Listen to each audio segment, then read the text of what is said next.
We started a word of the day at our breakfast out of a couple of reasons. In 2012, there's a politician that used the word subsidiarity, and I was completely shocked. As a teacher at O'Gorman for 10 years, I taught subsidiarity and Catholic social teaching principles to high schoolers, and you don't typically encounter this type of vocabulary outside of a theology or a church type of setting. And so when I heard it in a political discourse, I thought, well, this is fantastic. And it was a reminder to me of the wisdom and truth of the Catholic faith and the value that it has within it, the rich treasure that it has in its teachings and in its principles. And so out of that comes this idea that it's also important for us to have a common language, that together we share a language and a vocabulary that isn't just religious, but can find a home in a secular environment as well. And so with that, today's word of the day is solidarity. Solidarity is the Catholic social principle at the core of human community. It's a principle of unity that reminds us that we are one family, and within that family we have a responsibility to each other.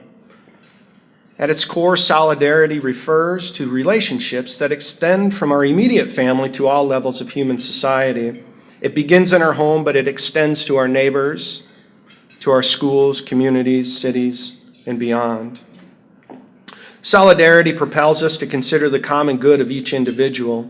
It's the reason that we steward our time, talent, and treasure to endeavors larger than ourselves, like our parishes, our schools, and our larger social endeavors. The Catholic Men's Business Fraternity is actually a response of solidarity, a gathering together of a family of men in fraternity where we might be inspired and formed to do what is right, to do what is good, and to be just, not only at home but at work as well. At the core of the virtue of solidarity is a pursuit of justice and peace, and Pope Paul VI teaches that if you want peace, work for justice. Justice being the rendering to each what is his by right. If we live in right relationships with others, the fruit, Psalm 72 tells us, is peace. If we want peace, we should seek justice and live in right and just relationships. So let us reflect on the principle of solidarity in our lives as men, husbands, fathers, and I was reminded earlier, grandfathers, and business leaders.